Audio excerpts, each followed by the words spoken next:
Good afternoon. 10th class शुभ मध्याह्नम। 10th class हम पढ़ रहे हैं व्याकरण विषय में समास, जहां हम समास पढ़ रहे थे। इसमें हम हमारा तत्पुरुष समास चल रहा था। हमने इसमें द्वितीय विभक्ति, तृतीय विभक्ति, चतुर्थी विभक्ति और पंचमी विभक्ति तक पढ़ा। अभी हमारा टॉपिक जो चल रहा है वो तत्पुरुष समास ही चल रहा है।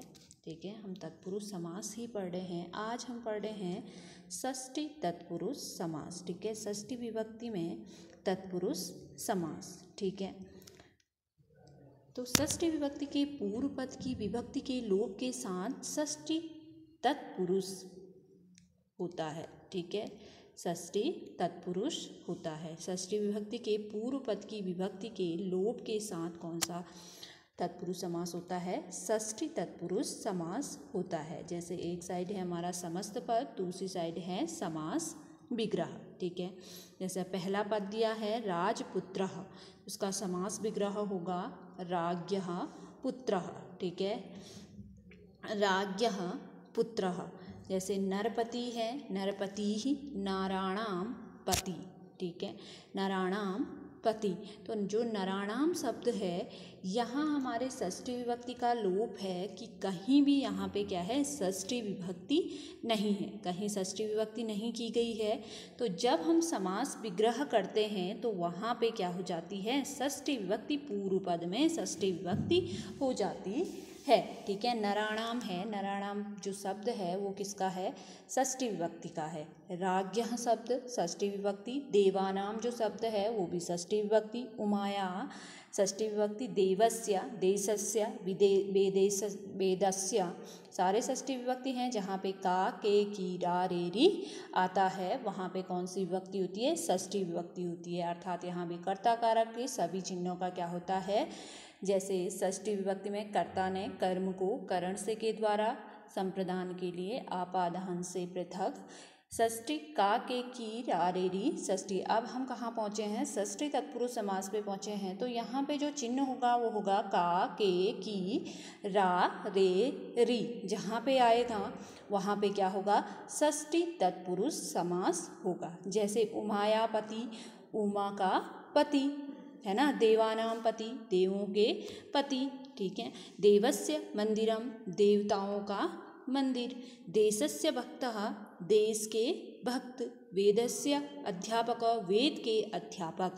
तो का के की रा रे री जहाँ पे आएगा वहाँ पे कौन सी विभक्ति होगी, षष्ठी विभक्ति और षष्ठी तत्पुरुष समास होगा। हमने देखना क्या है, जब हमें पूछा जाएगा कि देवपति में कौन सा समास है, तो हमने समास विग्रह करके उसे देखना है कि जो देवपति है, देवताओं के पति, उसमें देवताओं का आ रहा है। तो जहाँ पे कर्ता कारक के चिन्ह का लोप है, विभक्तियों का लोप है, तो वहाँ पे कौन सा समास होगा, तत्पुरुष समास ही होगा।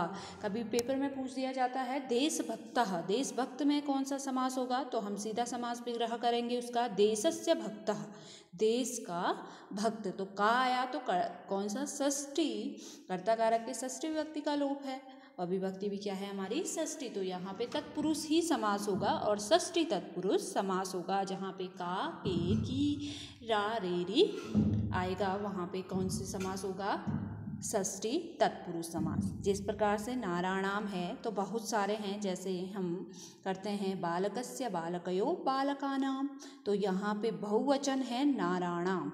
ठीक है, तो है किस विभक्ति का, षष्ठी विभक्ति का बहुवचन है।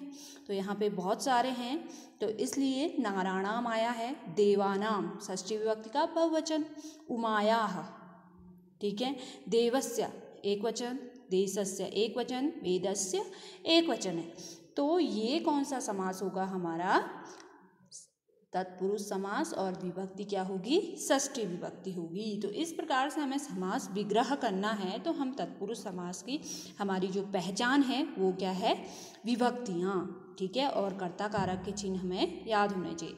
तो राज्ञः पुत्रः है, राज्ञः पुत्रः, इसका समास विग्रह हो जाएगा नरपति नाराणाम पति। ठीक है, देवपति देवानाम पति ही, उमापति उमायाः पति। ठीक है, स्त्रीलिंग है इसलिए क्या आया यहाँ पे, उमायाः। ठीक है। देव मंदिरम, देवस्य मंदिरम, देवस्य आया है ये षष्ठी विभक्ति, एक वचन, देवताओं का मंदिर, ठीक है। देश भक्तः, देशस्य भक्तः, देश के भक्त, ठीक है। वेद अध्यापकः, तो वेदस्य अध्यापक, और जहाँ भी पूर्व पद है समस्त पद में, यहाँ पे षष्ठी विभक्ति का क्या है, लोप है, कहीं भी तुम्हें षष्ठी विभक्ति नहीं दिखाई देगी। और जब हम समास विग्रह करेंगे तो यहाँ क्या हो जाएगी, पूर्व पद में षष्ठी विभक्ति हो जाएगी, ठीक है। तो यह षष्ठी तत्पुरुष समास। अब है सप्तमी तत्पुरुष समास। तो सप्तमी विभक्ति के पूर्व पद की विभक्ति के लोप के साथ, इसमें भी पूर्व पद के हर में क्या होता है, विभक्ति का लोप होता है, वहाँ पे क्या होता है, सप्तमी तत्पुरुष समास होता है। जैसे विशेष पदों के साथ सप्तमी तत्पुरुष है कुशला, दक्ष, निपुण, धूर्त, प्रवीण, पंडित, सिद्ध, शुष्क, पक्व आदि। इन पदों के साथ कैसे सप्तमी तत्पुरुष लगाते हैं, किस प्रकार से इन पदों का प्रयोग करते हैं सप्तमी तत्पुरुष में, देखिए। जैसे यहाँ पे दिया है समस्त पद समास विग्रह, ठीक है। युद्ध निपुणः, तो यहाँ पे जो समास विग्रह होगा युद्धे निपुणः। अब हमने कर्ता कारक के फिर चिन्ह लेने हैं कि सप्तमी विभक्ति में क्या आएगा। फिर कर्ता कारक से शुरू करेंगे। कर्ता ने कर्म को करण से के द्वारा संप्रदान के लिए आपादान से पृथक, षष्ठी काके की रारेरी अभी पढ़ा हमने। सप्तमी मैं पई पर, जहाँ पे मैं पय और पर आएगा वहाँ पे कौन सी विभक्ति होगी, सप्तमी विभक्ति होगी। और सप्तमी विभक्ति के साथ ही क्या होगा, तत्पुरुष समास होगा। तो युद्ध निपुणः, तो युद्धे निपुणः, युद्धे जो शब्द है उसमें कौन सी विभक्ति है हमारी, सप्तमी विभक्ति। युद्धे अर्थात युद्ध में, ठीक है। युद्धे का अर्थ हुआ यहाँ पे युद्ध में। तो जहाँ पे युद्धे शब्द है, जो युद्धे है शास्त्रीय शब्द है, इसमें कौन सी विभक्ति है, सप्तमी विभक्ति। इसलिए यहाँ पे कौन सा समास होगा, सप्तमी तत्पुरुष समास होगा, ठीक है।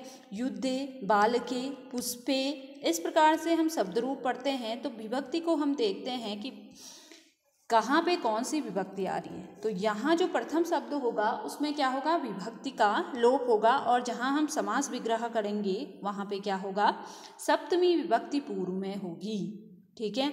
तो जैसे युद्ध निपुणः है, तो युद्ध निपुणः जब हम समास, कभी पेपर में पूछा है युद्ध निपुण में कौन सा समास है, तो यहाँ पे जब हम विग्रह करेंगे तो यहाँ पे विग्रह यही होगा कि युद्धे निपुणः, युद्ध में निपुण, ठीक है। तो मैं जहाँ पे आएगा, कर्ता कारक का मैं जहाँ पे आएगा वहाँ पे सप्तमी विभक्ति होगी और समास तत्पुरुष होगा, क्योंकि यहाँ पे हर विभक्तियों का क्या होगा, तत्पुरुष समास में लोप होगा, ठीक है।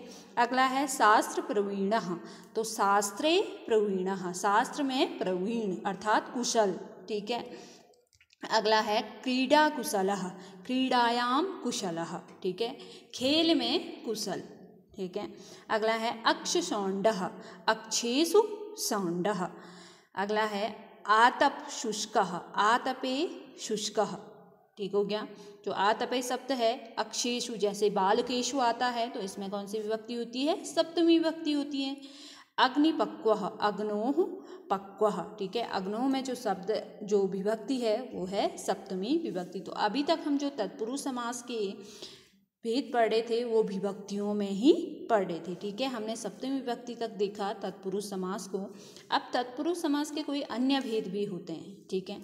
जैसे उपपद तत्पुरुष, न्यायी तत्पुरुष और अलूप तत्पुरुष, ठीक है। उपपद तत्पुरुष किस प्रकार से यहाँ पे शब्द आते हैं, पहले आज हम देखेंगे उपपद तत्पुरुष, ठीक है। उपपद तत्पुरुष किस प्रकार से आते हैं इसमें शब्द, इसके उत्तर पद में कोई क्रियावाचक शब्द होता है। जो इसका लास्ट का पद होता है उसमें क्या शब्द होता है, क्रियावाचक शब्द होता है, अतः उपपद तत्पुरुष कहलाता है। यह क्या कहलाता है, उपपद तत्पुरुष कहलाता है, क्योंकि इसके जो अंतिम जो शब्द होता है, उत्तर पद का जो शब्द होता है वो क्रियावाचक होता है।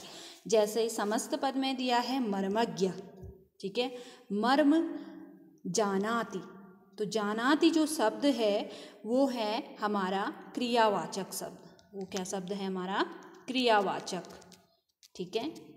जानाति शब्द है, जानना क्या है, एक क्रिया है, ठीक है। तो इसमें क्या है, क्रियावाचक है वो हमारा कहलाता है उपपद तत्पुरुष समास। ठीक है, उसके जो अंतिम पद होता है उसमें क्या होती है, क्रिया होती है।